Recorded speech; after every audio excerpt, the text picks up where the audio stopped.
What's up, West Coast Swing fans? In today's video, we're bringing you our 5 favorite current patterns for West Coast Swing. My name is Brian B. This is Miss Megan. Before we get started, check out this shirt, Dance Teacher, limited edition. You can find it in the merch store below. We've got some cool stuff. So we're doing this in mini routine format. So we're gonna put all these moves together. First one is a behind the back whip with a walk around. 1, 2, 3, and 4. 5, 6, 7, 8, 9, and 10. Then we have to do a sugar push because I have to change the hand to do one of Megan's favorite moves as the follower, a wrap in and wrap out with a little rock and go. Then we have one of Megan's favorite moves as the leader, which is a sugar tuck with a leader's turn, maybe because Megan likes the turn, which leads us into, that's probably right? The decapitative whip, which I love, and I'm going to show you a bunch of different variations of this later.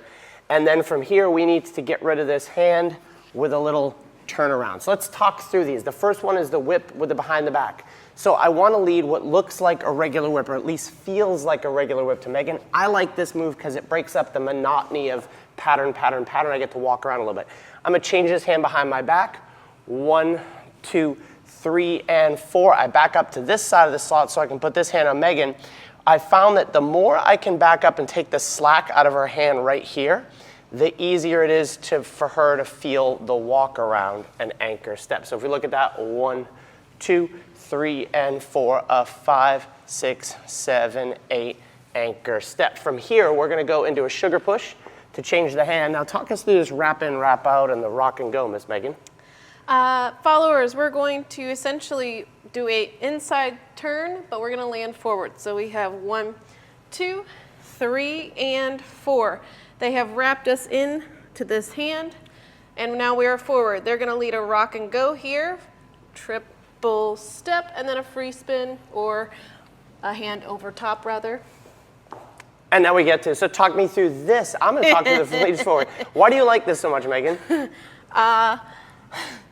When I'm leading, I have a tendency to end up in this handhold a lot, so I guess I just like that handhold. Yep, so it actually segues really good because I'm gonna do this sugar tuck with my turn, which just basically sets me up with a right-to-right handhold so I can lead my favorite decapitative whip with the leader's peel out. So let's talk about that real quick. This is a reverse whip, so 1, 2, she comes towards me. I take this hand up and around for 3 and 4, 3 and 4. I catch her elbow. So the rule on this is you wanna think about, will you talk about that elbow for me? Elbow, so 1, 2, 3, and. So anytime that I'm just going through patterns, I keep my arm in a relatively neutral position. I don't keep it down a whole lot, so that if the leader wants to take my hand or my arm, I'm there, and then once I know that my partner wants that, I'm gonna give them a little tension. Tension? Perfect, perfect. Yeah. Connection. Connection, that'll work. We're not physics majors. So 1, 2, 3, and 4. From here, easiest way is to just roll her out 5, 6, 7, and 8. But I want to leave you in this handhold, so we have the leader's peel out. 1, 2, 3, and 4. From here, I peel out on count 5. On count 5, I take the slack out of her hand so that my elbow isn't in her face. I go over for 6, 7, and 8. If you want to see a bunch of different versions of that, I'm going to link up. We did 2 videos with a bunch of different versions of that decap whip. But the decap whip goes through here. We keep the right hand, anchor, step. Now we roll her in. I want her to feel like it's almost like a free spin, right? Like she's gonna free spin past. But what I'm gonna do is I'm gonna pose her. I'm gonna go 1, 2, 3, and 4, 5, and 6. So I'm picking up her back. 1, 2, 3, and 4, sending her back the other way. So we're gonna put this in a routine format.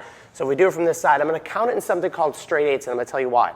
We have 1, 2, 3, and 4, 5, 6, 7, 8. 1 and 2, 3, 4, 5, and 6, 7, and 8. 1, 2, 3, and 4, 5, and 6, 7, and 8. 1 and 2, 3, 4, 5, and 6, 7, and 8. 1, 2, 3, and 4, 5, 6, 7, and 8. 1, 2, 3, and 4, 5, and 6. We'd walk 7, 8. So if you want to know what the heck that's all about, that is the key to musicality, is counting straight eights. If that's not familiar with you, you'll want to download this video right here. It's the key to musicality. We'll explain counting straight eights.